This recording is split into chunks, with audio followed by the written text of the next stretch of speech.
All right. Well, welcome everyone here. We are with Ines Wilson, one of the top players in the world. Thank you so much for joining us, Ines. We're going to talk a little bit about Black Templars and your top finish at the Plasma GT. So, to get started, why don't you run us through your list and let us know why you made the decisions you did, what units you picked, and so forth. Sure. So, hi, everybody. I'm Innes. I'm a Scottish tournament player. I was at the Overcharged Plasma GT, and I took Black Templars, which is why I'm here, I would guess. Wasn't going to be here if it was Ultramarines. It's not really the vibe. So, it was a single battalion detachment, all the standard stuff. So, I had High Marshal Helbrecht with Frontline Commander, Chaplain Grimaldus with the 5 up Feel No Pain Litany and the +1 Attack Litany, a Chaplain with Jump Pack and Master Sanctity, who was upgraded with the Ancient Breviary Relic, and he had the +2 to charge and +3 to advance a pylon, and +1 to win in combat, which I almost never used and probably should have taken something else on. 3 squads of Crusaders with 6 chainswords because the sergeant gets to double up. 2 company veterans with a lightning claw, a chainsword, and 2 storm shields. 7 assault terminators with 2 with lightning claws and 5 with thunderhammer storm shield with a teleport homer. A 10 of vanguard veterans with lightning claw, storm shield, and jump pack. 3 blade guard, 2 redemptors with all the trimmings, so plasma, gatling, and rocket pod. A 3 of eradicators with the heavy metal rifles and a multi-melta. And then for my 7th and 8th elite slot in the battalion, because you can just do that with Space Marines, that's a thing that we're allowed. I have an Apothecary with Chief Apothecary, along with Selfless Healer and the Aurelian Shroud, and 3 Cenobite Servitors, just for some little action monkeys that can also make me a little bit better into stuff like Grey Knights and AdMech. So yeah, it's not a super complicated list. Lots of the tools that you see showing up everywhere in sort of some various combinations. It's very much based on the list that Jack Harpster and Sasha were running. Not a lot of It's not like exactly the same, but it takes a lot of inspiration from them, and I'm very happy to have some people who are trailblazing for me to just come in and steal a little bit of. Yeah, absolutely. So you see a lot of the elements that are common in a lot of Black Templars lists nowadays in the tournaments. I'm a little bit curious, a couple things on your list, on the choices that you made. Um, Traditionally, early on in ninth edition, there was blocks of Thunderhammer Storm Shield Terminators, and I noticed that you're taking a few Lightning Claws in there. How did they perform for you, or did you see any diminished returns due to the lack of the Thunderhammers, or did they pull their weight? Yeah, so the thinking behind the Thunderhammer lack is, first of all, 20 points is a lot of points to find in a list that is literally cramming every point it can. I would love to have an eighth model in there. I would love to have a few more storm shields just for that resilience, but it really just it doesn't fit in with the style of the list where having that one big block. You want people to shoot it a little bit, because if you lose one guy, it's the same as losing zero once you've got Selfless Healer in there. So there's kind of that aspect of the yin yang of, I want my opponent to look at it and be like, I need to deal with that, and it's okay. It's okay to deal with, so they don't shoot the Redemptors. That's the main goal with it. It's not entirely all big brain. The lightning claws are also really relevant in that. The thing that I found with the unit is that it has a tendency to, if it devout pushes, it doesn't have a huge amount of damage output because you're not getting shock assault, so you're looking at 2 attacks with the Thunderhammers. The Lightning Claw guys at least get 4 attacks in that situation. So if you charge into like a squad of or you devout push into a squad of Primaris Marines or something on that equivalent, the Lightning Claws have just got that little bit of, they hit on threes, they're a lot more consistent, and they're getting twice as many attacks. So even though they're lower damage, they help you in the situations where you're devout pushing. They help you in ongoing combat. So if you're stuck in something like a Dark Elder Succubus or something like that you've based so that she can't use her Show Stealer to run away from you. You get to just sit there and just keep punching her with a bit of tough. You're not taking as much like drawback from -1 damage abilities. It's they're nice to have. They mean that you can always like clear a squad of 10 guys if you get stuck in with it. Where sometimes if you don't have support on the Thunderhammers, if they've gone running off away from Helbrecht or they're not in Canonical of Hate range, Litany of Hate range, they're not getting rerolls. They're not super consistent. I don't always want to spend the CP on Fury of the First. It's just that little bit of extra punch to take down like a 10-man squad of demonettes or something like that might be showing up. I don't love them. You don't need them, but they are a nice thing to have in that situation. And also, the 6 attacks with Fire's Devotion on the charge is really quite nice. Yeah, Did you use when taking saves on your Terminator squad? Did you pretty much always put them on the Thunderhammer Storm Shields for the better durability, or were there times when you popped them on the Lightning Claws? Yeah, so that very much depends on what's coming out. If it's just like AP dash fire, I'm going to just lose the lightning claws, because generally in those situations when I bring them back with Selfless Healer, I want the Lightning Claws at the front, because the Lightning Claws are the ones that are going to go in and do the damage. I don't mind them getting around the back and getting wrapped.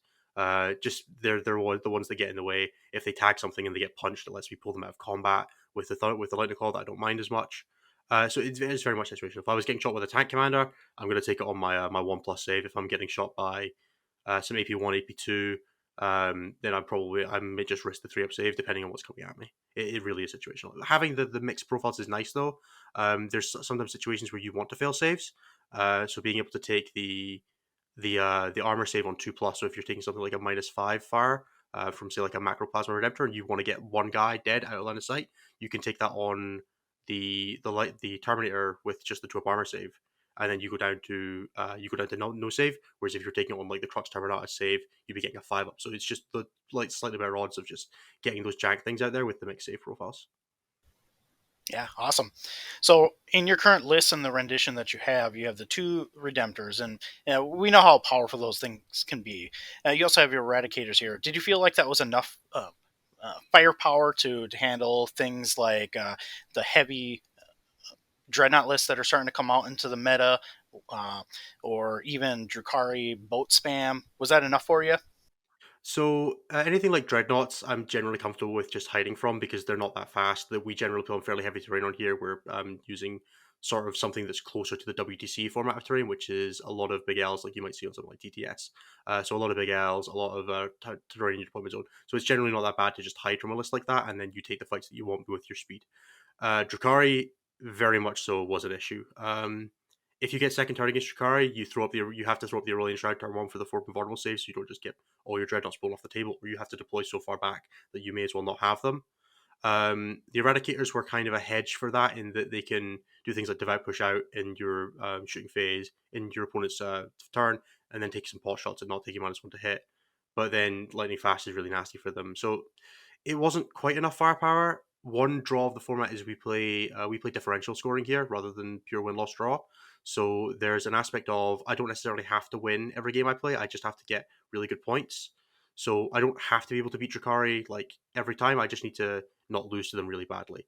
So if I only lose by like Score 5, well. 10, Yeah. 15 points, that's basically the same thing as a win because I'm going to get like 8, 10, 13, 8, 10 of the points out of the mission. They're going to get the same. And it's sort of in that vibe of it's basically a draw, even if I'm on the losing side of it.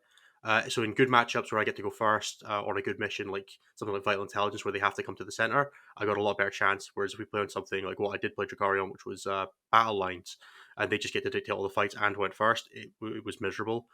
So in that situation, I would either have liked less guns or more guns. But where I kind of had myself sitting was I tricked myself into thinking I could kill the transports quickly enough because I can probably keep 1.5 or one Redemptor, maybe two alive if I spike some 4-ups, and then I've got the Eradicators as well. So I can probably kill a boat or two, and I did. I killed like 2 boats, and it's never enough because I didn't have enough Yeah. firepower to kill a boat and the thing inside reliably. So I would get like the Eradicators would kill a radar, and then the guys inside would emergency disembark, and then I'd just about kill the second raider with the 2 Redemptors, and then I have nothing left to like kill the thing that couldn't emergency disembark.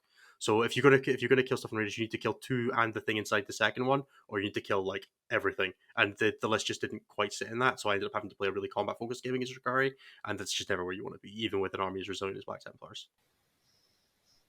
Yeah, they can just put out a ton of damage. Even close combat. Our benefits is getting across the board and be able to score those secondaries and get on those objectives. Now, I noticed that you took High Marshal Halbeck. What was your reasoning behind taking him versus the Chapter Master upgrade? Yeah, so the discourse I had in my head between them was you can either take like a Thunderhammer Chapter Master who runs like 180 points, and then you can put like Crusader's Helm on the Apothecary, and then you can put Aurelian Shroud on the Chapter Master with his bigger base, and that's all really nice. But you can't build Helbrecht for Helbrecht's points. At the point where you're building like a character in roughly the range of 140 to 160 points, you have to start making trade offs. So if you want to go up to the big Thunderhammer damage, you have to spend the extra 20 points, which is like I lose my squad of I lose my servitors, or I lose 2 Vanguard of the squad, which means they can't call the squad. It's just not acceptable. I have to spend a relic, which is CP, which means I'm not divide pushing. I'm already tentative with starting with 9. I would really like to get that up to 10, but there's nothing you can really trim in the list. So it's just a case of you can't build Hellbrecht for Hellbrecht. You can't build anything better than Hellbrecht for that money, and the trade offs you take to get something that's about equivalent. So like a Teeth of Terra Chapter Master is 140, but he also costs a CP. He would get a non-fixed world trait, but I'd probably take Frontline Commander anyway. So it's just I like him for what he does. He gets the lightning cost to strength 5, which is fairly relevant in some matchups. He has a he has a Meltagun, which is surprisingly relevant. Especially if he's chapter mastering himself and running about with the hitting on threes, which he does fairly often. He just kind of goes off on solo missions once his redemptors die. So yeah, I liked him for what he was worth. I wouldn't say he was an essential part of the list. You could definitely swap him out for even a third chaplain wouldn't be the worst option. Um, but yeah, definitely. So like the one option I was thinking was doing a wise orator chaplain, an ancient breviary chaplain, and Grimaldus, which I just think would have been very interesting. But you run out of litanies at some point. As much as it doesn't feel like you would, because like the fight first is so good, and there's the plus aura range.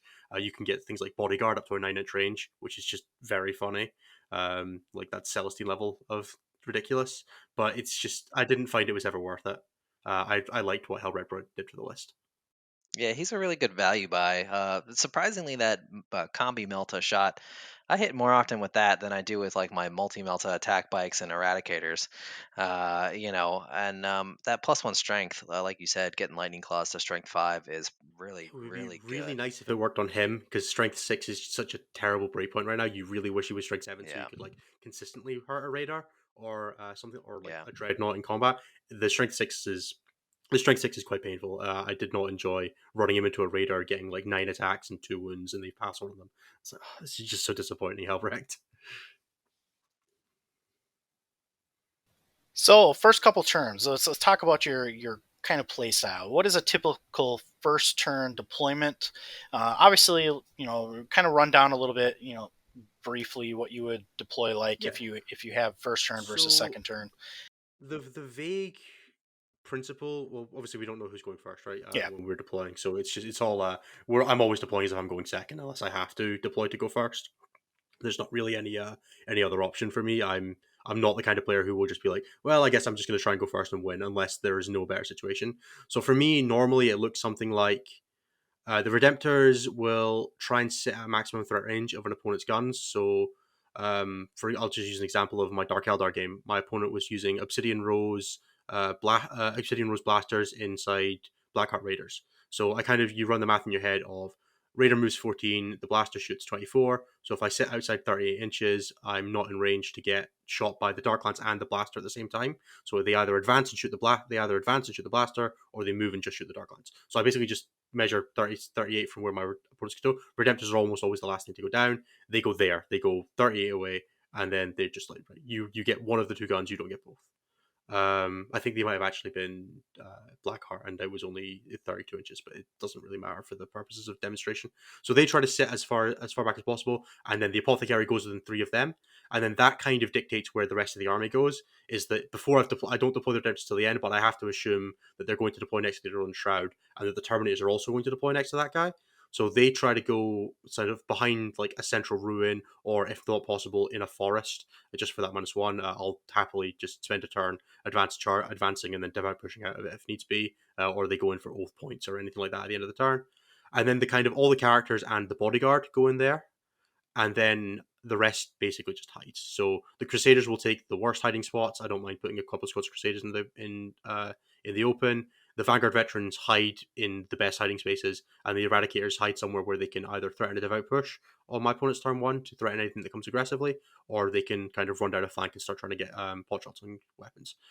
In a game where my opponent is not running anything gun wise, so like I had a game against orcs where they had very little that was shooting down range other than some tank busters, which I assumed were going to go after the Redemptors. So I just deployed the Eradicators next to Hellbrecht and the Aurelian Shroud, just so that I've got more options gun wise.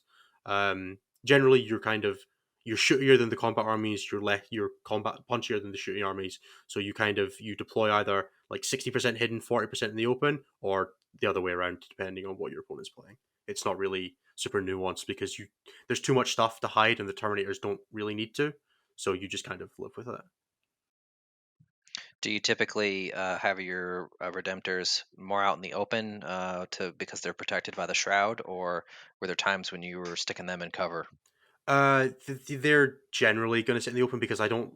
With the ancient move, it's really difficult to sort of swing them around a ruin in any kind of reasonable time. The goal is always to have them firing. My goal with the Redemptors is to have them firing in 5 turns of the game, like almost without fail. The way I was describing it is everything else in the army to distraction while the Redemptors table you. And that is kind of how it plays out most of the time. Is that if you can keep the Redemptors alive for that one key turn where they go in and you have the Shroud up, and you put the 5 up the on the pin on the front one, you are really in Shroud, you put the second one in a slightly less favorable position, get them in dense if you can. They go in, they blow their one big turn, and then the Terminators and the Blade Guard and the Vanguard all collapse into them at the same time, and you kill the stuff that kills the Redemptors, not the stuff that kills the Terminators, and then you just accept that everything else dies. You never take anything like to the last with this list. The goal is to just be there, is to get 15 oath points by turn 5, and then max your primary, and then don't worry about the rest. The rest will fall into place as you table them. And that mostly plays out. Speaking of secondaries, what were your are your typical go-to secondaries for a list like this? Yeah, so over the event, I took in every game except one. I took Oath a Moment because I played Orcs in the last round, so I had no prisoners in that game because they had enough for it, and I wanted to discourage them using Green Tide.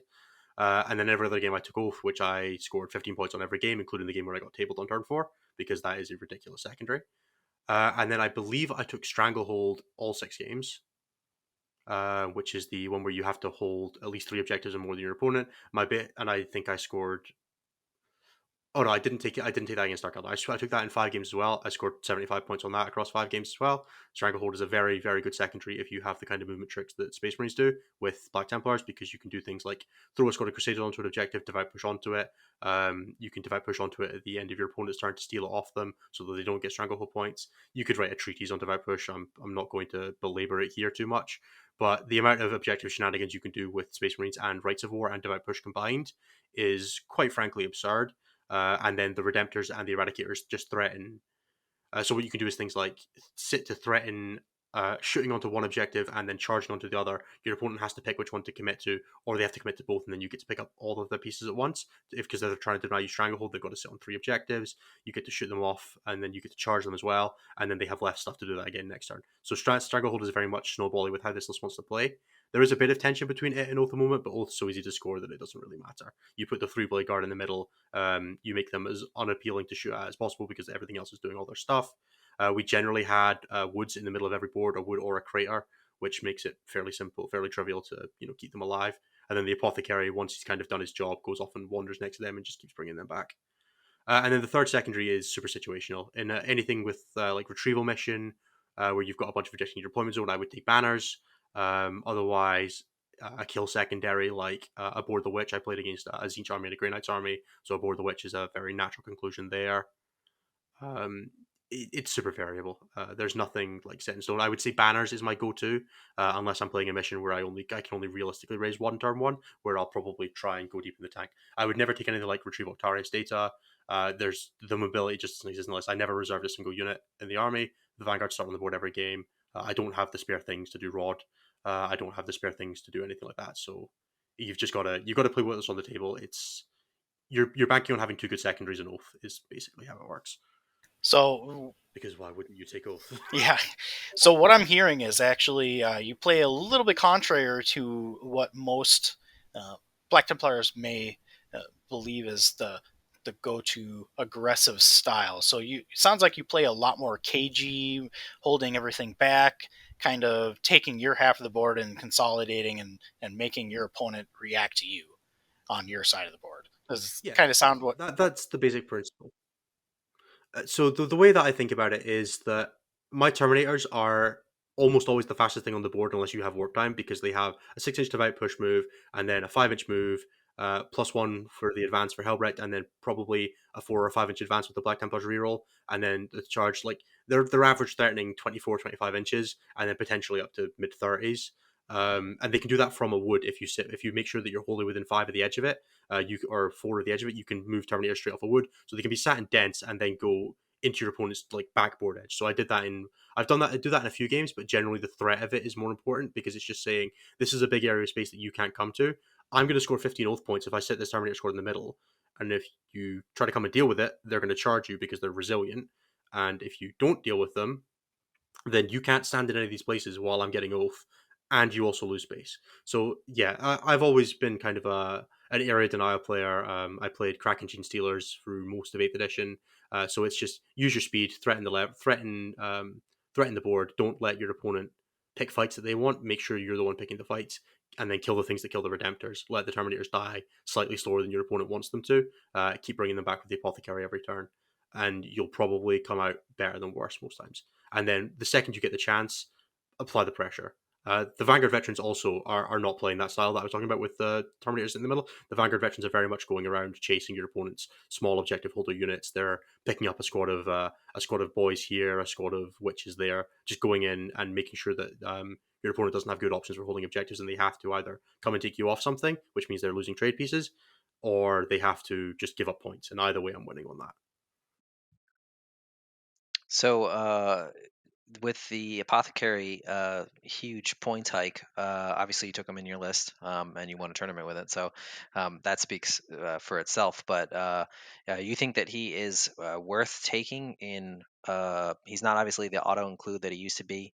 I think he's great with a blob of terminators. What are your recommendations for folks looking to take a apothecary? What are the requirements to fit him into a list, Sure. in your opinion?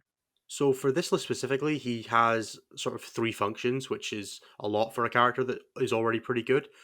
He provides the feel no pain for the Terminators when you go second, which when they're something that is very hard to hide when you're trying to use all your hiding spots for Redemptors, Eradicators, all your choice bases go somewhere else. So he gives them just that extra top up. And then because they're the Anvil unit, but they're also only a 7 model squad, so they are slightly more fragile than you would like. They're not like a 10 man squad with the 30 wounds that you're putting. You're willing to spend like the 2 CP to put the 5 up feel no pain on them every turn. He keeps them topped up and lets me use the litany on the Redemptors a lot, which is what I'm trying to do a lot of the time. Is trying to put the 5 up feel no pain on the Redemptors or a squad of Vanguard veterans that are going to go off and run and do their own thing. So he threatens that where otherwise you have to kind of make a lot more choices in where you put the feel no pain litany. Um, which also doesn't always succeed. You will fail that on average 1 to 2 turns a game, and when you fail it, it's going to suck if it's your only recourse for those Terminators, not just getting picked up by something like a full payload Manticore or myriad other 3 damage things in the game. Because obviously 3 damage becoming a lot more popular with the like macroplasma on Redemptors, enemy thunderhammers, anything like that, because you're going to get punched first. You don't have there's no fight last in this list. I don't have like the Oathkeeper Judicar or anything like that. You are very much you're going to take it on the chin. You're going to pop Vicious Riposte if it's relevant, and you're going to try and be there to hit back. And he's just one extra top up of saying, if I took 2 turns of shooting till on the way in, I've got 2 more models than I would have otherwise. I've also got the feel no pain, so I'm probably sitting on like 4, 5, 6 guys where I would have only had 3, 4 otherwise. And that's really important for this list. And then finally, he's the only character in the list that can carry the second relic, because I've got the chaplain who has to have ancient breviary. I would not consider anything an alternative. Ancient Breviary and Rites of War is significantly better than any other relic and Wise Orator. Not only is it better percentage wise, but you also get to have Rites of War. And then the Apothecary is the only other non-named character in the list because Grimaldus and Helbrecht. If you didn't take Helbrecht, you could probably get away with it slightly more because you could put the Aurelian Shroud on your Chapter Master, but I don't love it. It's not my favorite thing.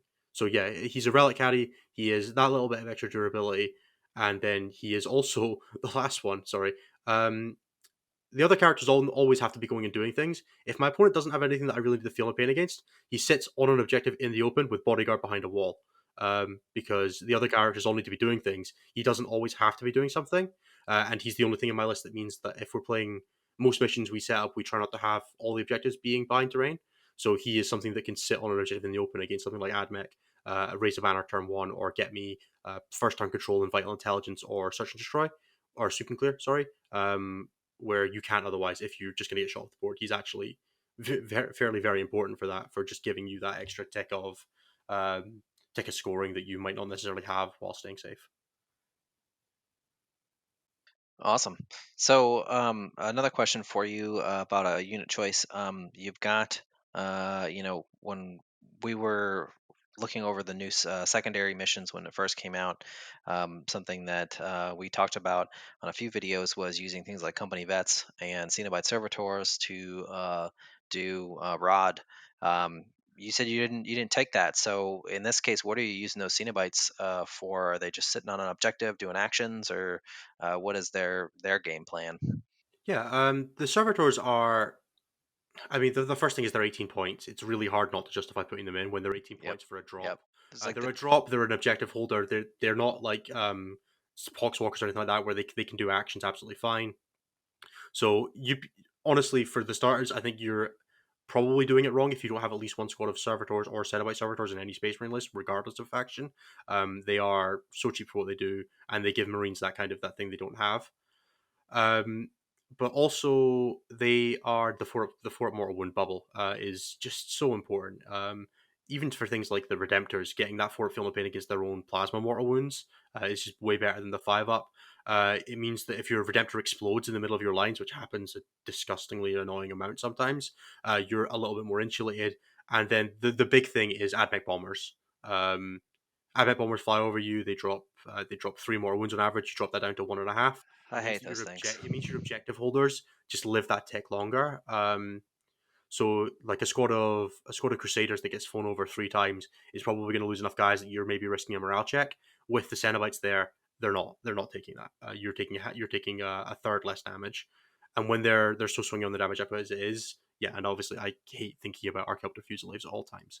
But yeah, Admech, Sisters, Death Guard, and I'm thinking of another army, but it's not coming to hand. Are all a lot heavier on mortal wounds now. So you've got stuff like Blessed Bolts, you've got Archaeopter Fusiliers, you've got Wrath of Mars, you've got the Biologist Putrefier for Death Guard. All of these things deal a lot of more mortal wounds than you would expect, or than you would have seen in like an 8th edition army. And then you've also got now, not that this would have been relevant for my event, Thousand Suns as well, which can just vomit out mortal wounds. And It's Grey just Knights, that Grey Knights not quite as much. Grey Knights are they do some, but not a heavy amount. It's not like the same not quite order of as magnitude. much. It's Yeah, not the order of magnitude that Thousand Suns is. Like Grey Knights are comparable to other armies. It's that it's just that resilience that you don't. You go from like a 50% increase in wound count from the 5-up Film of Pain. That's the rough math. Is that if you have 2 wounds, it now takes 3. But a 4-up Film of Pain is doubling the amount of wounds. So it is effectively as good as another 5-up Film of Pain would be just on math. So for 18 points for a 6-inch aura of that affects themselves as well, even because they're Black Templar servitors, so they don't get the chapter tactic, but they do get their own aura because it's not core locked.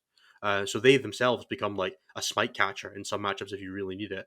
They can stand at the back and catch a Vortex of Doom from like a dynamic insertion Grey Knight Librarian and shrug it off a decent amount of the time. It's really valuable, and then yeah, just 18 points. They also raise banners. Like I'm not taking Rod generally. I would consider it in some deployments, but it would be very like if my opponent was playing Knights maybe. But that just didn't come up. Where you could probably deep strike the Vanguard veterans and do that. Um, they're super flexible. You should be taking them in every Black Templars list. I don't think there is a real reason that you don't have them. Even if you're not running Grimaldus, they're an elite. If you're not running Grimaldus, it's probably more justifiable, but you should probably be running Grimaldus because then they don't even take them an elite slot. we didn't put them in the S tier of our tier list for nothing. Yep, absolutely. Yeah, S stands for Cenobite, right? So Right, right. you use a pretty heavy or a stacking list, and that's pretty common in Black Templars. How are you dealing with those armies where your count they have tech to shut off your aura abilities? Is it Uh, just based Spread out. your screening? Is that just a It's just a case of if you want to fly over and turn off the film no pain on the Terminators, go for it. Like, there's nothing I can do about it. When you build a list like this, you kind of just have to accept that there's limitations on aura management, and then just be really bad and leave your models out of aura range anyway half the time. That works too, and then you don't have to worry about them turning them off because you didn't have them anyway. No, it really is just a case of mitigate it as it comes. If you can position so that like you can do things like ring your Terminators to Crusaders so that electrofilament countermeasures can't get in range to turn off the Feel No Pain. You can just face tank it. Like the Terminators are not that fragile, and then obviously you're using an absolute boatload. I was very much going to swear there. An absolute boatload of command phase abilities as well. So Hellbrecht, yeah, getting the reroll ones turned off sucks, but you can actually just turn it on again from Wisdom of the Ancients if you really need it. If it's feeling more valuable than the reroll ones to wound. Chapter Master doesn't care. None of the chaplain litanies care, of which you've got 4 return and a decent chance of getting at least 3 of them off, because 2 of them are like 90% to go off and 2 of them are 66%. You frequently have turns where you'll hit all 4 of those, no problem. Um, and then most of them are command phase buffs. So you've got Exhortation of Rage, which is permanent. You've got Five of Philippine, which is permanent, and then if your opponent's turning off like Canticle of Hate, you're probably in a good situation because, well, fine. Like, I'll just not devout push this turn. What a damn shame that would be. It really is. It's just super flexible. You just you leverage the command phase buffs you can, and then make your opponent spend the resources to not do as much as they probably want to. It's not like you're playing Ultramarines, where if you get your auras turned off and you lose your 5 of invulnerable save. If you lose Aurelian Shroud, you lose a Dreadnought. You're probably not going to lose both because they're not going to turn off both auras. And if it's a Psychic Power based one, you have Grimaldus's Deny and the 4-up Deny. So if it really, really, really matters, you can set it to like less than 40% to go off, and sometimes you just got to take those odds. You can even throw a CP at Grimaldus's Deny if you really have to. All right. So my last question, I'm not sure about Alex here, is so running the list as you have, you obviously you probably put some time into playtesting it a little bit. You did mention that there was a few uh, players that are well known out there that kind of trailblazed for you in building the list a little bit. But what do you feel is your personal hard counter to the list, and what would you do to try and mitigate that in a tournament setting? Okay, so let's not do the obvious one. I don't want to play against Admech under any circumstance ever. So I'm not gonna mention it because I feel like it's academic at this point that they just outstat you.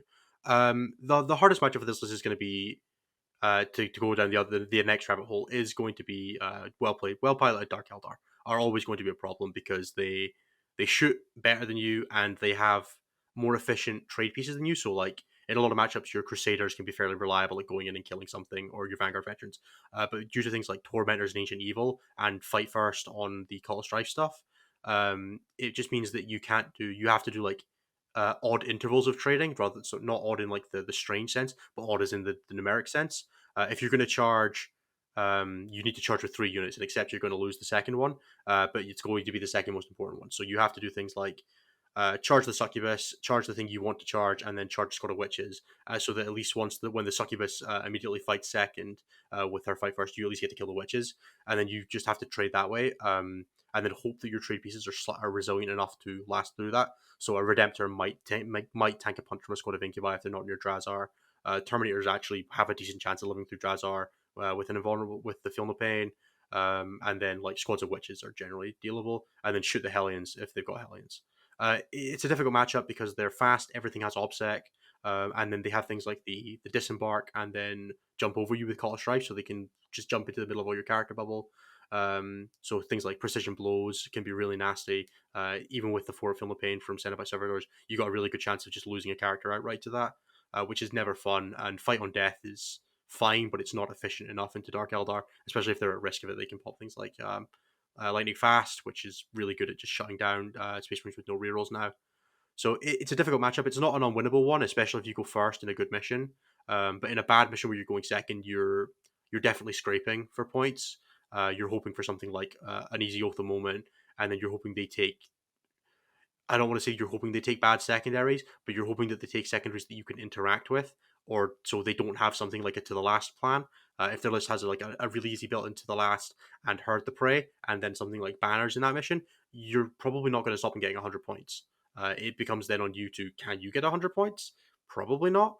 And in singles play, that means that you generally have to do some really strange stuff to try and break the interval. You've got to find a way to kill that squad of a Trueborn that's inside a raider at the back corner of the board. It's not probably very likely, but if that's your only path to victory, sometimes you just got to take that. And Dark Eldar are really good at forcing you to do that if it's a well constructed list. Or if it's a list that's not constructed that way, you have a lot more of a game. If they don't have something like it to the last, or you're playing a mission like Vital Intelligence where Herd the Prey is just a lot easier for you to interact with, it's definitely a much more playable game. But that's just Dark Eldar being kind of a naturally built It's character just for what Space they Marines. do. It's always been their thing, right? Even through Eighth Edition, they've been very good at killing Space Marines. You do kind of chin their damage off a decent bit with Aurelian Shroud and the low volume that they have. You have a decent chance of just shrugging their damage output for a turn from range, and then you definitely do get to fight them. Like you will get to have a good scrap with Dark Eldar if they want you to, if they don't have like a really comfortable secondary plan. But it's always going to be an uphill battle. You got to do things like Vicious Riposte is a very important strategy in that mission. What they vect can have a lot of importance. Generally, they should always vect devout push, but you'll often see them vect things like selfless healer. You'll see them vect transhuman physiology if you're running like a big sort of blade guard. One trick I will point out in this one that's really good into Dark Eldar is if you have your Sword of Terminators generally goes in pretty deep in this mission because you just got to get you've got to get onto an objective and you've got to hold it for a while. And Terminators are generally the best thing at doing that. Once they drop down to like two guys, if your Apothecary's still alive, send them back into the sky and then drop them down next to the Apothecary and bring a guy back. And then you get a 5 inch charge from Deep Strike with a reroll that way, and then that's how you get into things like the to the lasts to go in and clear out something that you really need to deal with, and that's how you get the point swings. The teleport homer is very important in that mission. In that matchup, it actually just gives you so many plays where you don't necessarily have the deep reach, but you can like devout push the Apothecary in your turn, move, advance him, drop the Terminators next to him, bring a guy back, and then go for a long charge. And that works really well for clearing up, especially against less experienced Dark Elder opponents who are not necessarily expecting that, or most people aren't going to expect that. It's a really weird combo. It's really fun though, so definitely give that a try if you really need that Hail Mary play. It's one of them, and it's one of the best ones. Awesome. So obviously, Black Templars are getting a new supplement here soon-ish, probably in the next couple months. What sort of things do you think GW is going to change for us, or nerf or take away? And what sort of things are you hoping that they do for us? So there's two things that I'm really looking forward to. One is hopefully a rewrite of the Super Doctrine. The 60 to hit auto wound is marginal. Like you sometimes notice it, but it doesn't work against vehicles, which is most of the time you want it. The only time that I really enjoy using it is when I've got like a brick of Vanguard veterans with lightning claws next to Grimaldus for the exploding sixes. And it's like I roll the 6 to hit, so that's an auto wound and an additional hit, and I'm strike 5 for Hellbright, and now I do a bunch of, and that's the only time that it really feels like it comes up. Um, Other than that, yeah, I would really like a more interesting Super Doctrine, one that kind of promotes a different avenue of play, or at least is just better. For that, frankly, it's not a good Super Doctrine. And the second is I'm really looking forward to getting the generic double Warlord trait that most Space Marine chapters have gotten, where you can have your Warlord can have two Warlord traits. I think being able to do things like Frontline Commander and Rights of War on the same guy just for the speed opens up things like an Ancient Breviary Chaplain and a Wise Orator Chaplain, which might mean you can like lean off from all this. That makes your relic slots easier to lean on. Issuing Ancient Breviary sticks around. I'm looking forward to seeing if there's any rewrites of the litanies. I think they could do some really interesting things there with sort of more ninth edition templating. And the thing that I'm not looking forward to always is Devout Push is the entire reason I played this army. It's the sole reason I came to Black Templars is because that stratagem allows you to play yourself out of almost any hole. That and Advance and Charge, like the combo of the two. I think I used them combined over what 30 turns I played. I probably used Devout Push about 35 times and Advance and Charge about 25. Um, I walked into every game and I'm like, right, I got 10 CP for Devout Push and 4 to do whatever I want with, and that's kind of how I plan it out. So if Devout Push goes away, my interest in Black Templars from a mechanical standpoint definitely goes down. I would need to see a lot of other efficiencies get added to the army to kind of keep my interest there, because Devout Push is it's probably the most interesting stratagem in the game, and it's one that like really lets you leverage and show your player skill. Because if you walk away from a game where you use Devout Push and you don't have a list of 3 different ways you could have used it better, you've probably not played Devout Push very well that game, and you've not thought about it properly, because that stratagem is just insane. So if that stratagem goes It's away, it will insane. be sad.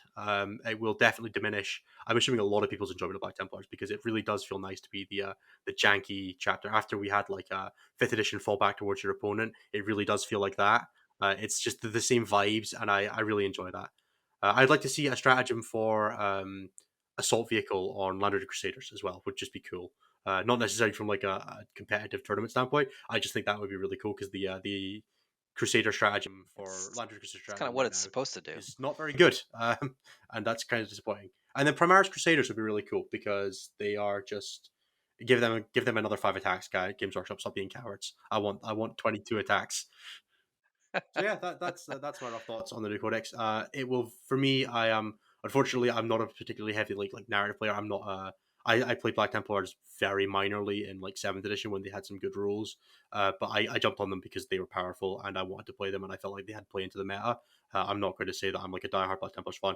If they are the strongest Space Marine army, or like top two or top three, I'll definitely play them. But I made my name on White Scars, so as long as it's Combat Space Marines, I will Yep. play whatever's the Yep. best one. It's not going to be Black Templars for Black Templars' sake, unfortunately. So they will need to do something to differentiate themselves, and that's kind of what I'm not looking forward to because right now I like them.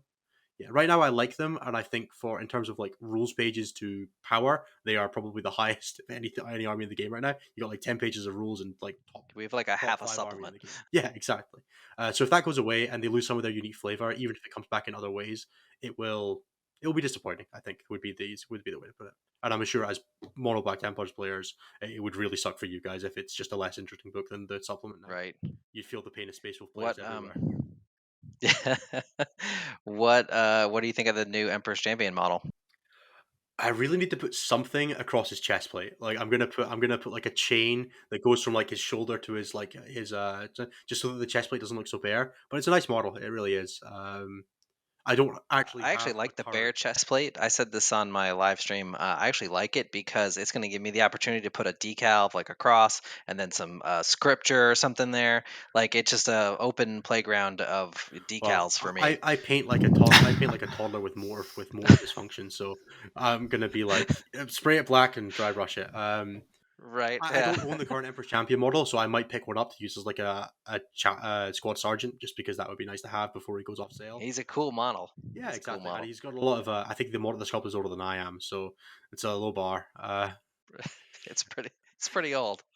So yeah, I'm looking forward to seeing it. I'm looking forward to the extra attack and the extra wound will be really relevant for him, which is more important for sort of my taste. And if he gets a good warlord trait instead of, I think he has Oathkeeper right now, which isn't Oathkeeper, super he does, yeah. valuable. Like a 6 inch intervention, the guy that's going to charge every turn just doesn't do a It's lot. fluffy, but it's not very Yeah, mechanically good. So, yeah. speaking So of him, it's a nice model though. what is your quick opinion on him as far as competitive play right now? I don't think he does anything that you're particularly looking for in a Black Templars army. I don't think he hits hard enough to be worth the HQ slot. If he had more open access, if he could take like a relic or Imperium sword, even just to get that extra push of damage, I don't think he even compares favorably to like the base company champion that you obviously can't take in Black Templars, who gets like a lot for the cheapness, and then also gets to take generic warlord traits and relics. You can put things like Burning Blade on him. I don't love him. I don't hate him. Like I don't think you would. You could run him if you were playing like double patrol Black Templars instead of like single battalion. You get those points from that sort of Crusaders. Very much you could run him, but I would go to a Judicar before I went to him. Yeah, that's kind of our thought too. Is he's really killy, but like especially against characters. But he doesn't buff any other squads, and he doesn't bring anything to the table that we really need. That makes him worth taking up a valuable HQ slot over. Yeah, and the other thing is he has real opportunity cost in terms of drawing resources because if you're advancing charging him, you're not advancing charging a better unit, and like that really limits his usability because you're not going to advance and charge this guy when there's 5 Vanguard veterans about to jump onto your opponent's backfield objective. It's just Right. not a situation that you're going to find yourself in. Yeah. All right. Well, Bob, do you No, have I just want to thank you for any coming other on tonight questions? and sharing your experiences. I know this is kind of a one or two off for you, but you finished really well in that tournament, so we kind of want to bring you on and kind of get your ideas, especially since you are known for playing White Scars and how you felt about running the army, and it sounds like you had a pretty good time with it. Oh, it's probably the most fun army I've played since Kraken Gene Stealers, which is the most fun I've had playing almost any army ever. So they are very fun. You should add land. You should drop the Eradicators and add Landspeeder Storms to my list. Drop all three Eradicators. Find 10 points. Add three Landspeeder Storms. It will make the list immeasurably better. I should have done that. That's the only comment I have on the list wise. Other than that, it was great. Um, and yeah, it's definitely something I would continue to play. But I'm running the event that I'm at this weekend as well, so I didn't want to play something that was super high mental bandwidth like Black Templars can be. So I went with something a bit simpler. Otherwise, I'd probably still be playing it. And a teammate of mine is playing my list with some slight tweaks. So it's absolutely still on my mind and still something I'll be looking at going forward. Awesome. Awesome. Well, thanks again for joining us. We really appreciate it, and we look forward to seeing you out there, winning games and whatnot. Hopefully, see you run Black Templars again, maybe even once the new codex Yeah, drops, fingers crossed. I and painted it see all, if so Right, right, exactly. So yeah, awesome. Well, once again, thanks for coming on. We really appreciate it, and we'll see you around. All right, thank you for having me.